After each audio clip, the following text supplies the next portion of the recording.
CPAC. Grab a seat. We got great guests. We're going to have a good time. You're on live television. Text mom and dad and grandma and grandpa. Say, I'm about to be on television. Watch me.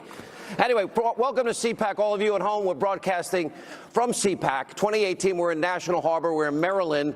A lot of breaking news tonight. Chairman Devin Nunes and the House Intelligence Committee, they launched now phase 2 of their investigation into the phony, unverified, Russian-sourced, right, Clinton bought and paid for dossier. Of course, that was used to influence the election.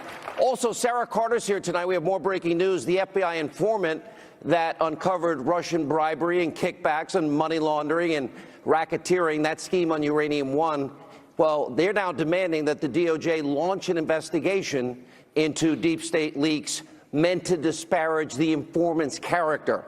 We have a great lineup of guests that will join us on stage. Dr. Sebastian Gorka is here. Dan Bongino is here tonight. Byron York, Greg Jarrett, Tommy Lahren, Charlie Kirk, Kayleigh McEnany. Wow. Also tonight, we have a special tribute to the Reverend Billy Graham, who sadly passed away today, the conscience of a nation at the age of 99. And later tonight, President Trump holds a historic meeting at the White House to talk about how to prevent mass shootings, how to protect our students, our teachers. Very powerful, very emotional day today at the White House. We have the highlights. But first, it has been 1 year since we were last right here at CPAC. A lot has happened with President Trump now in office. There's a long list of accomplishments, massive tax cuts, booming economy, and then, of course, you have all the destroy Trump forces in this country. They will stop at nothing because they want to topple this president. Now those forces tonight right here at CPAC will be exposed because, like we have been saying, 2018 is the year of the boomerang. We'll have that and so much more. We're at CPAC. Tonight's breaking news, opening monologue.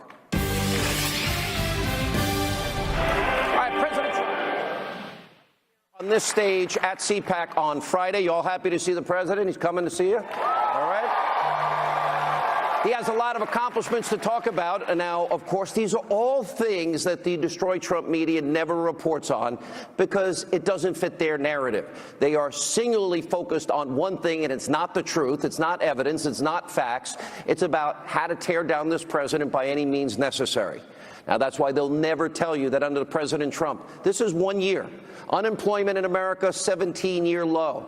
African-American, Hispanic unemployment have also reached record lows now under 1 year of President Trump. Thank you. Jobless claims are at a 45-year low, and since the election, 2.5 million new jobs have been created, and there are 2 million fewer Americans on food stamps in the country. We have consumer confidence near a 17-year high. Business confidence has now reached levels not seen since President Reagan. And all of that is before the president's historic tax cuts have even started to kick in. 90% of Americans are expected to see bigger paychecks. 3 million more Americans have received bonuses. Oh, and by the way, those bonuses that the Democrats like Nancy Pelosi, they're calling thousands of dollars in bonuses crumbs. It's a crumb if you're a $100 million net wealth person like Nancy Pelosi. Are those crumbs? I don't think that's a crumb. No. All right, also, on the economy, President Trump is reversing what was a precipitous decline that we witnessed under 8 disastrous years of failed Obama policies. President Trump is cutting regulation at a historic rate. We're eliminating 16 for every new regulation enacted. Look what it's done for the energy sector alone. ISIS has been crushed because he has allowed the military to do their job. We are now rebuilding the military. Thank you. And the president's demanding that the border wall be built in any immigration legislation. Now, if a Democrat had accomplished half of what President Trump has at this point in their presidency, the liberal media would be trying to put this individual on Mount Rushmore. They want Obama on Mount Rushmore, in spite of his failure. But we also have those in the media in this country. That's not how they operate. Now, for over a year, the news media, colluding with, of course, liberals in this country and basically advancing their agenda, they have been hyperventilating over what we have exposed so far as a hoax. a conspiracy, a fabrication. And that is, they created about Donald Trump and Trump-Russia collusion, even though the media knows there's no evidence to prove any of this is true after nearly 18 months. There is zero evidence, but yet look at the disgraceful coverage you get every single night from your so-called mainstream media. A dizzying 24 hours in the Russia investigation, no longer just inching toward the president. This morning, it is more like careening. I think this is a potentially more dangerous situation than Watergate, and we're at a very dangerous moment. And that's because we are looking at the possibility that the President of the United States and those around him during an election campaign colluded with a hostile foreign power to undermine the basis of our democracy. Donald Trump is afraid. A political hurricane is out there at sea for him. We'll call it Hurricane Vladimir, if you will, the whole Russian thing. This is evidence of willingness to commit collusion. There's outright treason. I mean, there is no question that what he is doing is giving aid and comfort to the enemy. Tom Friedman said the election hacking is at the caliber of a Pearl Harbor or a 9/11. Do you agree with that? I completely agree with that.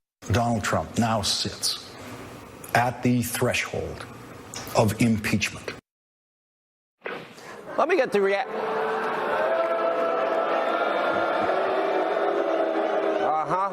It just shows you the people in the media are nothing but liars and frauds. And by the way, they're really just an extension of the Democratic Party. By the way, speaking of liberal Democrats, they've been in lockstep with the media. And you'll notice they all say the same thing. They parrot each other, their fake, phony talking points in their little bubble. So you've had Democrats, the media, over a year pushing a made-up false narrative about so-called collusion. But now it's all beginning to start boomeranging back, as I predicted at the beginning of this year. Everything the media has accused Donald Trump of and his campaign of doing with Russia is exactly what Hillary Clinton and the DNC and Fusion GPS and Christopher Steele are all guilty of, and people should go to jail and likely will go to jail over all of this. And that is the real Russia collusion story. And unlike the media's fake news narrative, we have real concrete, incontrovertible evidence of real crimes and real wrongdoing. Let's look at the phony dossier, for example.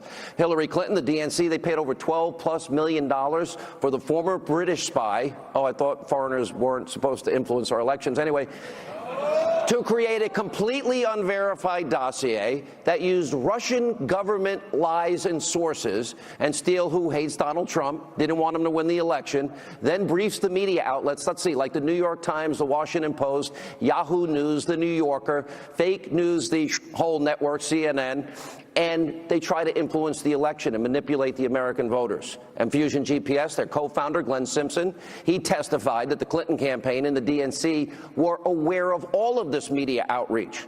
Now, that sounds an awful lot like that they were using a phony Russian narrative, phony Russian information that they bought and paid for to influence the American people and to win the election that way. And then on top of that, you got Steele meeting with the FBI, Steele giving them all of this Russian-sourced information, and we now know from 2 GOP memos that that dossier was used to lie to a FISA court judge, all in an effort to get a warrant to spy on a Trump campaign associate and the campaign, that of course being Carter Page. And the memos also are exposing how former FBI Director Andrew McCabe, he testified without the dossier, the application for that warrant would never have even been applied for, certainly not approved. And we know from the Grassley-Graham memo that the bulk of that application consisted of Hillary Clinton's bought and paid for dossier. Now remember, this is the dossier that James Comey testified under oath was salacious and unverified. The FBI and Fusion GPS, they never bothered to even begin to corroborate this. And then you had Comey, remember back in January of 2017, briefing the president-elect before he was inaugurated about how the dossier existed. And he said it was unverified and salacious. Now, that was only months before when he, in 2016, in October, well, that dossier that's unverified was good enough to use as a justification to spy on Carter Page. This is what we call the deep state in action. This is unelected, Obama holdover bureaucrats. They thought they knew better than you, the American people, about who should be the next president. And make no mistake about this, the deep state tried to stop Donald Trump from ever becoming president, and now they're doing everything they possibly can do to damage and destroy his presidency. And at one point, remember, at the beginning of his administration, over 125 leaks in 126 days. Now, here's the thing about all of this. The corrupt officials are all now being exposed. They never thought this would happen. Everything is boomeranging back on them. And as we like to say on my Twitter account, TikTok, what we have been reporting on for the past year is only a small sample of what is coming. We expect the Inspector General's report to have a lot of new information, and that will be coming either by the end of this month or early next month.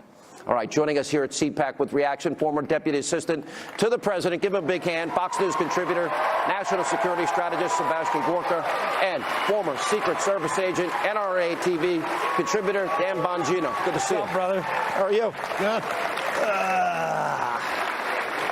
Welcome to CPAC. They all like free footballs. Me too. Let me start with the year that has been. You were in the White House in the beginning of this.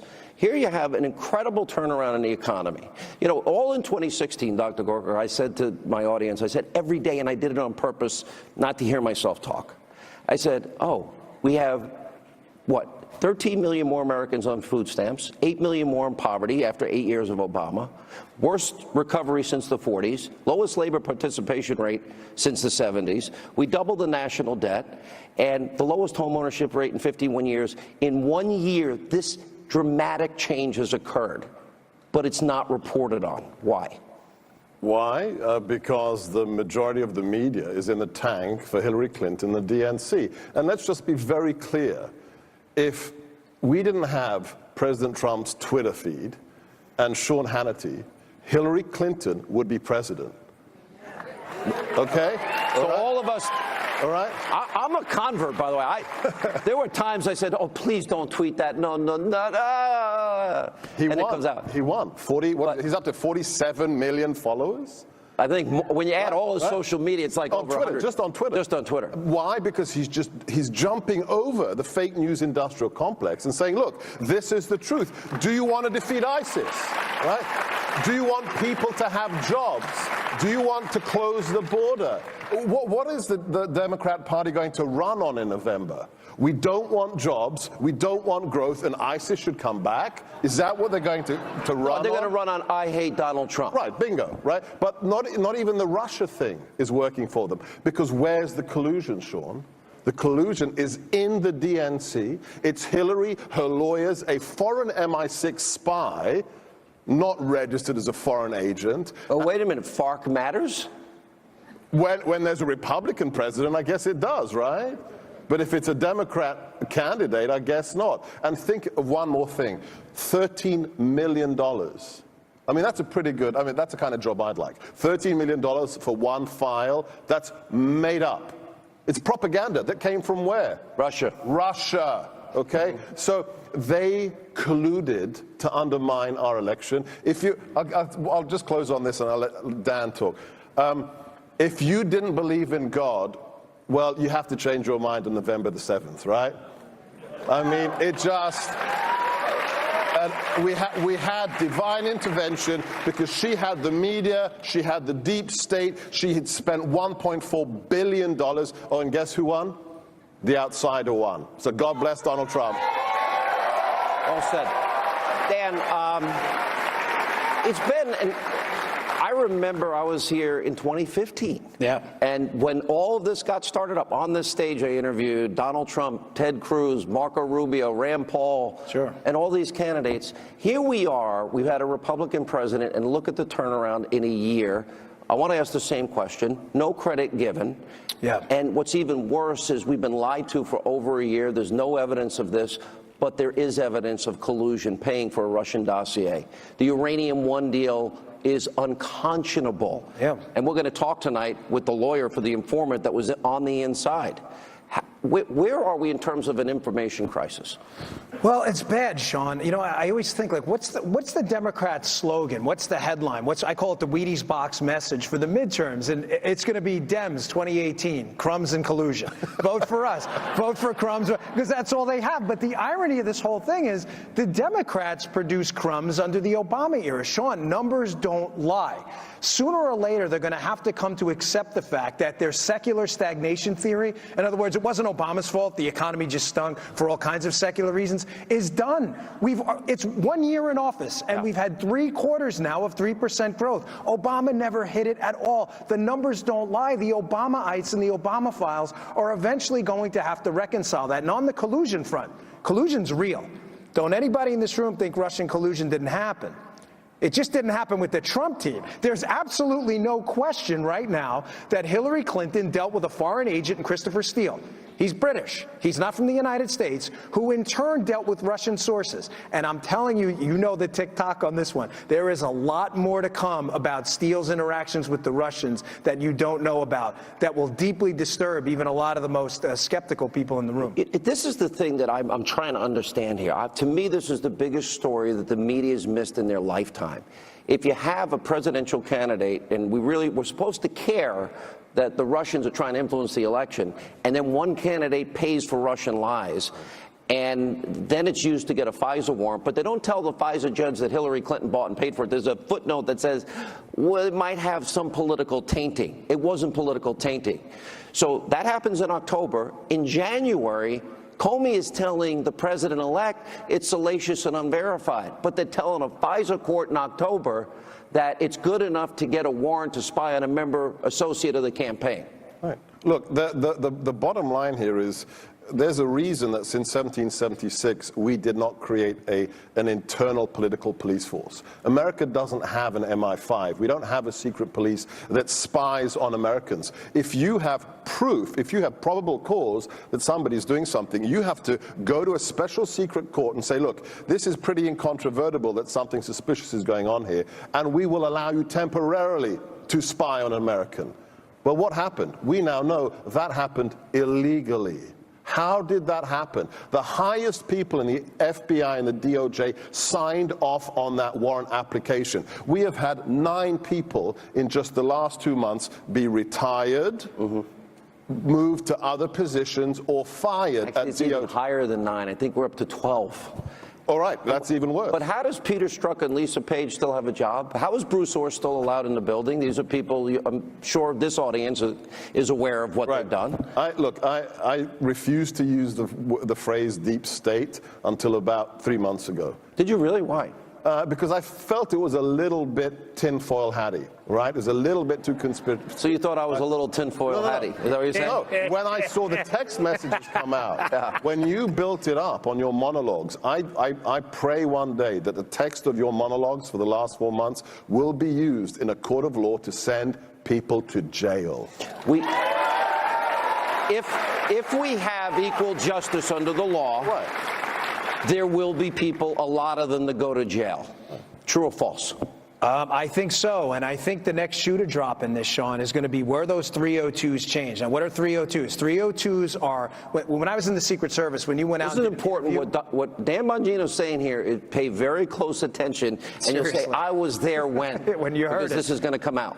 When I was in the Secret Service, after you did an interview, you didn't have to fill out an official formal form. You just type it up on a Word document. The FBI has a form called the 302. That information on Mike Flynn and on the interviews of Hillary Clinton, there were 302s there.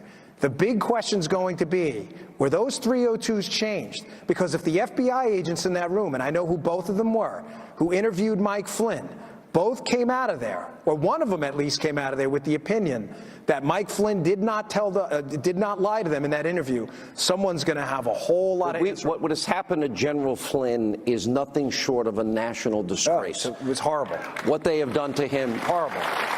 surveillance, unmasking, no minimization, and then, of course, leaking raw The Logan intelligence. Act, the jaywalking of federal. It's not even jaywalking. People have been arrested for jaywalking. Yeah. No one's ever been prosecuted for the Logan Act. You guys are great patriots. Great to see you at CPAC. We'll catch up. Thanks, sir. Give a big hand for these guys. Thank you. All right, when we come back, Congressman Devin Nunes, he's willing to subpoena high-ranking Obama administration officials if they don't answer questions about the phony dossier. Byron York, Greg Jarrett, continue from CPAC.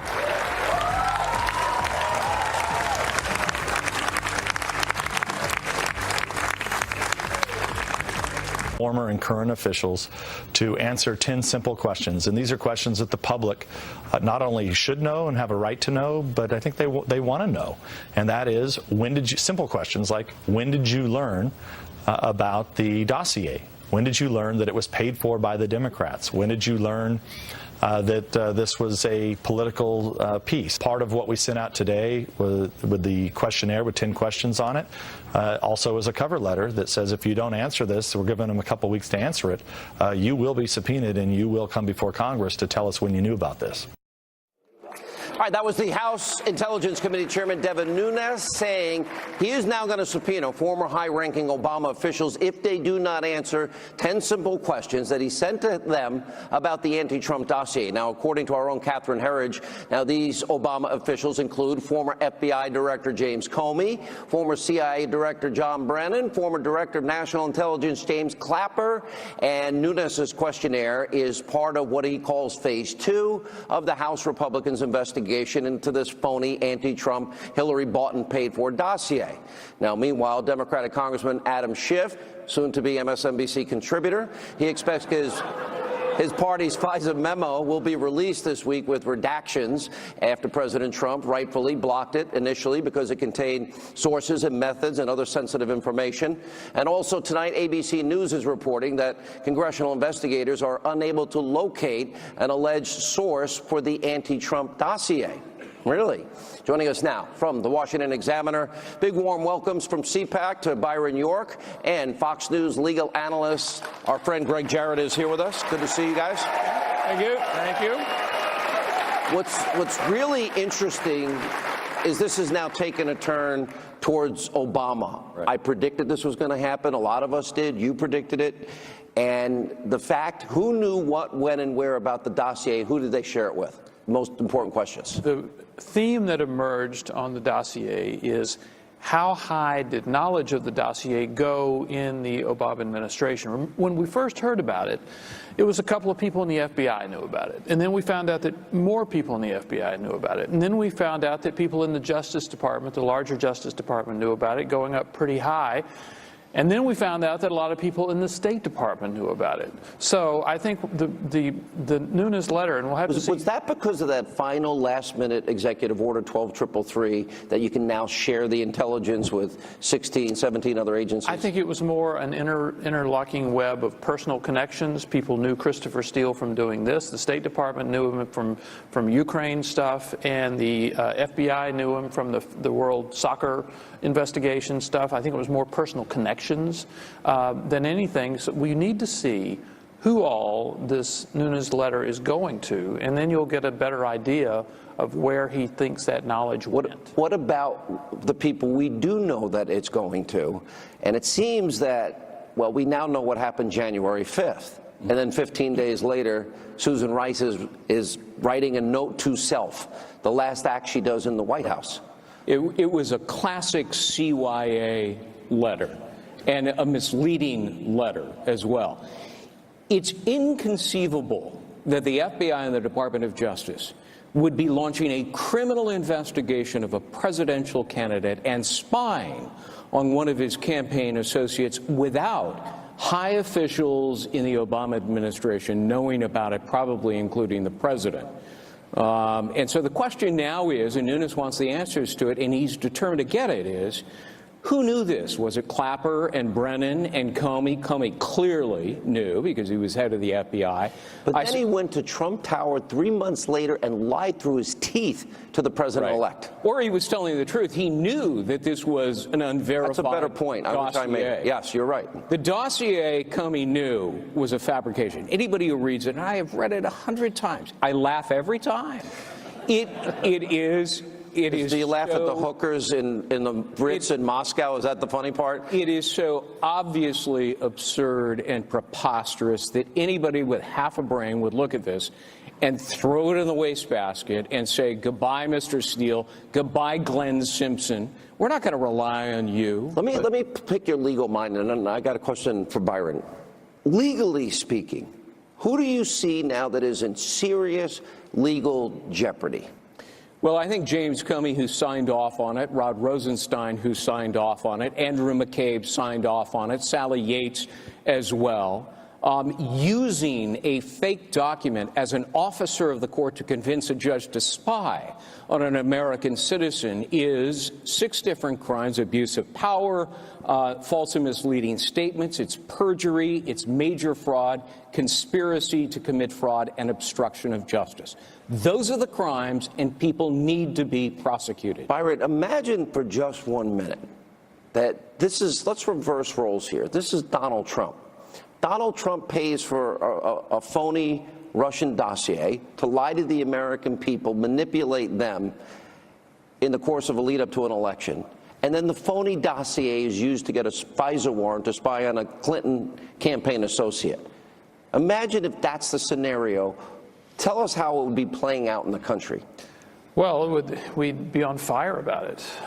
And we meaning? We, the entire political media world would be on fire about it. And we've seen, even when the president has said things like he wants his attorney general to be loyal, even though the Attorney General Eric Holder had described himself as President Obama's wingman. We've seen people get up in arms about things like that are fairly small. You've been a pretty honest broker in all of this, but by being honest, you kind of have isolated yourself from, quote, mainstream media colleagues. You're not a partisan. You're not somebody, you're not me in terms of that, somebody that everybody knows I have a strong opinion. But you're getting to truth here. And that's what I see missing from the media more than anything, a desire to ascertain truth. Well, I got this idea a while back that the dossier is an interesting thing, and there are people who've been investigating this, trying to pull the threads on this, who've learned more and more about it, and they still think it's an interesting thing. And as far as the other stories that dominate other networks or big newspapers, I don't worry that they're going to be undercovered, and I do worry that this is going to be undercovered. So that's one of the reasons I pay attention to it. Where would you say this is going?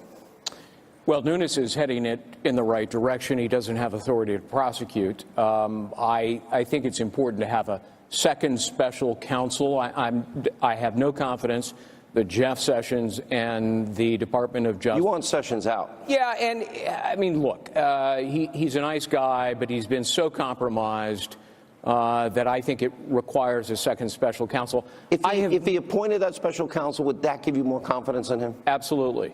Absolutely. And he has the authority to do that. He hasn't recused himself from that aspect of the case. Well, he didn't recuse himself from Uranium One. Right. And we saw now that is back in play. And What's interesting is that 2 months ago, behind closed doors, the deputy director of the FBI, Andrew McCabe, according to Fox News and their sources, told Congress that after all of this time, we still haven't been able to substantiate a single thing in that dossier except that Carter Page flew to Moscow and gave a speech, which is not a crime. And by the way, so did Bill Clinton. Was public information, which was clearly gleaned from the public venue by the guy who compiled the dossier, Christopher Steele, and then used knowingly for political purposes by people like the Hillary Clinton campaign, Glenn Simpson of Fusion GPS, and others. You guys have done amazing work. Thank you. Big CPAC hand for these guys. All right, when we come back, Sarah Carter here with a new bombshell report on the Uranium One scandal and the attorney for the informant that was within Putin's network in America back in 2009 and beyond, as we continue from CPAC. Stay with us.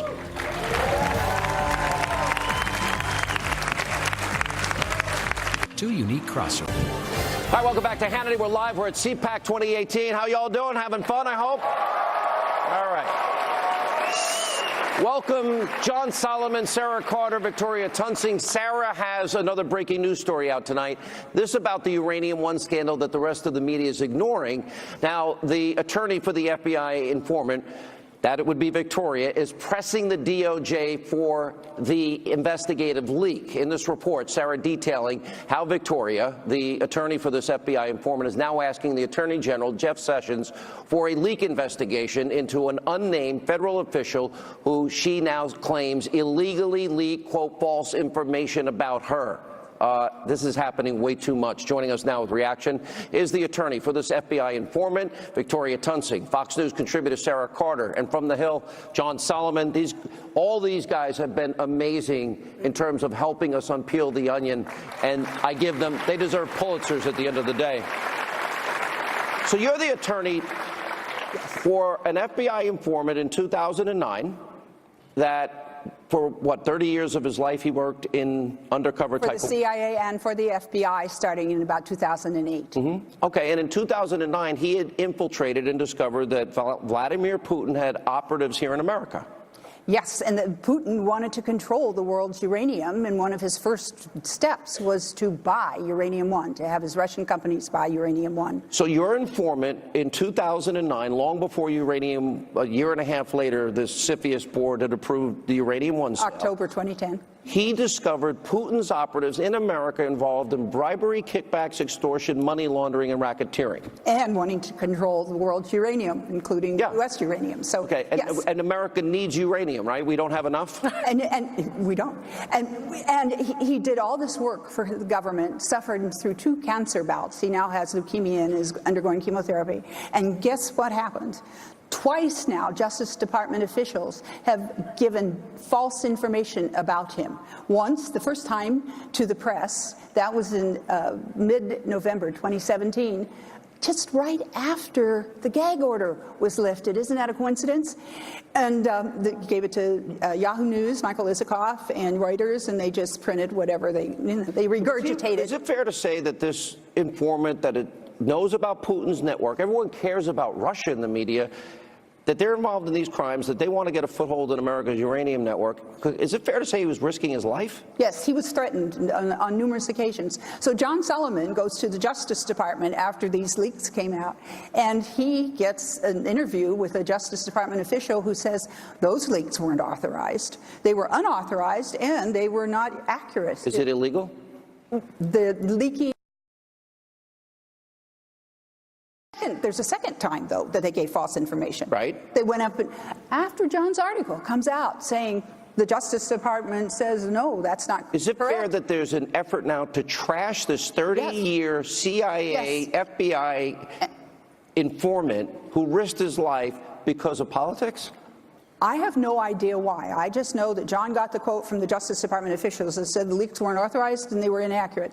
Guess what? 10 days later, senior Justice Department officials go up to brief the Hill, and they give the same false information about my client. And now I want that investigation, because I want to know who sent those senior Justice Department officials there.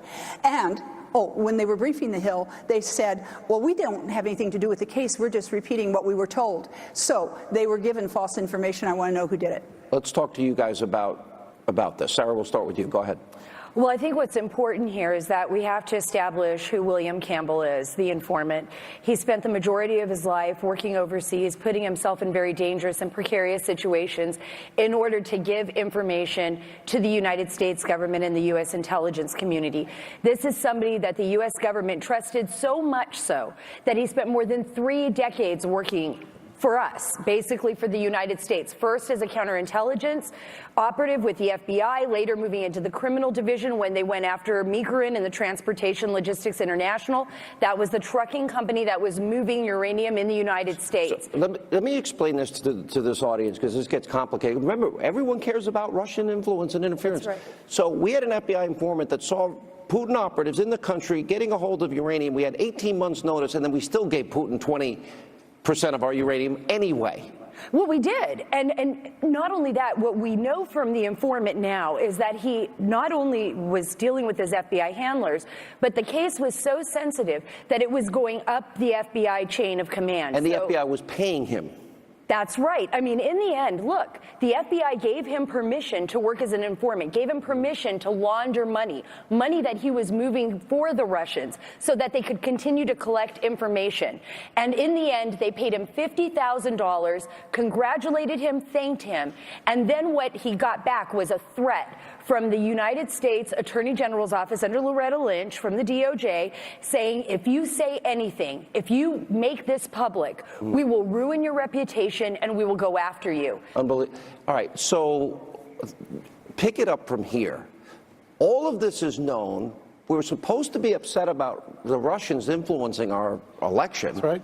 But they got 20% of the foundational material for nuclear Not the only weapons. thing they got. They got billions of dollars of new contracts to sell uranium to U.S. nuclear reactors, making us more dependent on Russia than even if they took it out of our land and took the uranium out. So, I think there's another consequence here. I keep hearing this from people in the FBI and law enforcement.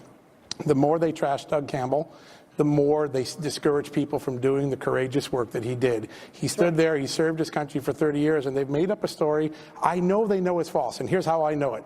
After the first stories came out, I read these stories and I said, well, that can't be true. Sarah and I are looking at the FBI file. These documents are here. He did tell them about Uranium One.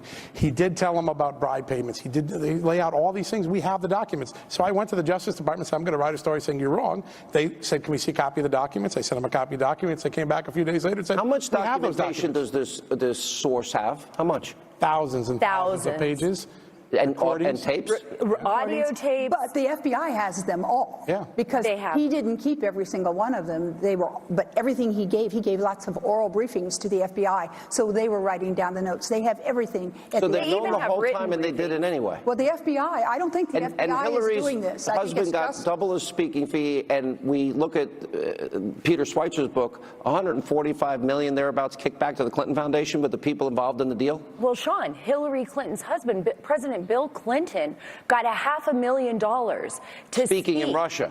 Like for Renaissance Capital, from Renaissance Capital, which is a Russian bank, which is controlled by the FSB. And that had control, that had a stake in this deal. And guess what stock they were touting at the time? Whose stock? Uranium One. Uranium. $500,000 4 months before the CFIUS decision. I got to let you all go. This is unpeeling layers of an onion. All three of you have been phenomenal. Just last quick predictions, as John McLaughlin used to say. Will this become bigger than any other scandal we're following? Well, we know that the FBI is investigating the Clinton Foundation, so we might have some future there. I think so, bigger, Sean, especially with the FBI investigation. John? It's going to go back to 2006, where Bill Clinton was in Kazakhstan, and it's going to go forward to a time when Oleg Deripaska, a famous Russian oligarch, people go to jail? FBI. Prediction. We'll see. It depends on how the Justice Department does its job. But they better lay off my client. Oh, it sounds... He's like the toughest attorney. Big hand for these guys. They've done amazing work. When we come back, President Trump had a powerful, emotional discussion on school safety and mass shootings with students, parents, and teachers at the White House. That was earlier today. We're going to play you the highlights, Tommy Lahren, and much more straight ahead.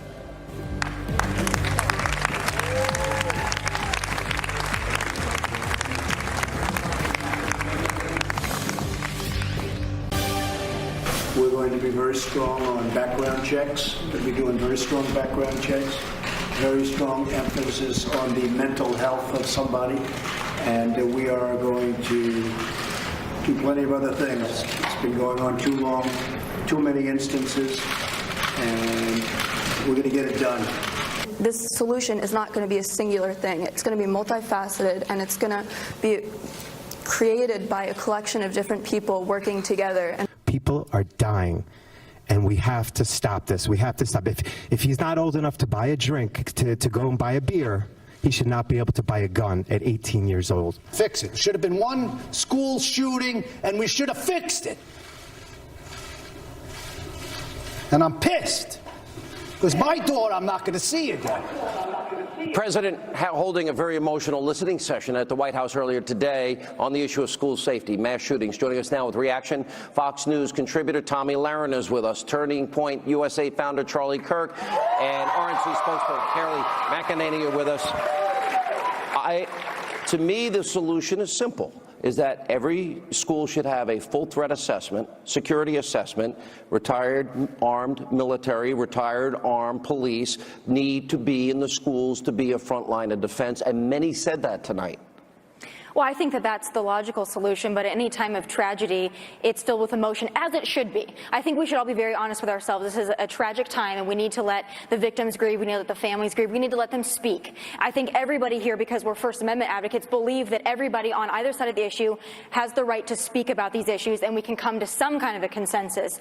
But I do think that we also need to tackle the cultural problems at play. It's not just a gun problem, and we should be able to have that conversation. It's got to be full, but if we decided, Charlie, that we wanted every single school in America safe, we could do that. We're capable of doing big things. You bring a great point about the threat assessment. It's amazing how many of these schools have not been properly analyzed, and they don't even know what to do in the case of a horrific shooting. But in moments like these, this will really define the nation's character and what our founding principles are.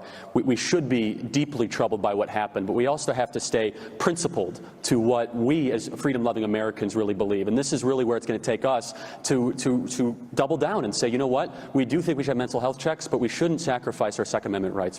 But there's common sense, like you said, these threat assessments, securing these schools. We heard Mr. Pollack just then, who lost his daughter in that soundbite.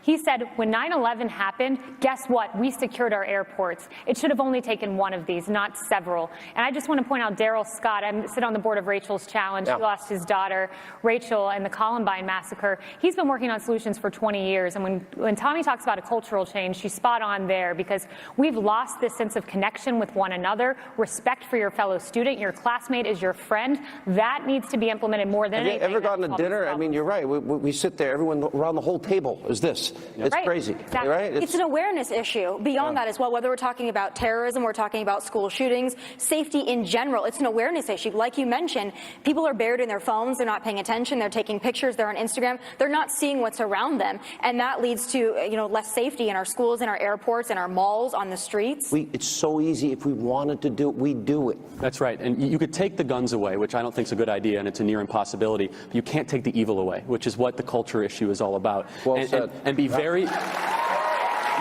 careful in moments like these to give away your freedoms, because when you do, you're never going to get them back. Last word, Kayleigh. You mentioned evil. We've taken God out of our schools, right. and you take God out of this society, and you will see more and more of this happen on a daily basis. All right. Exactly right.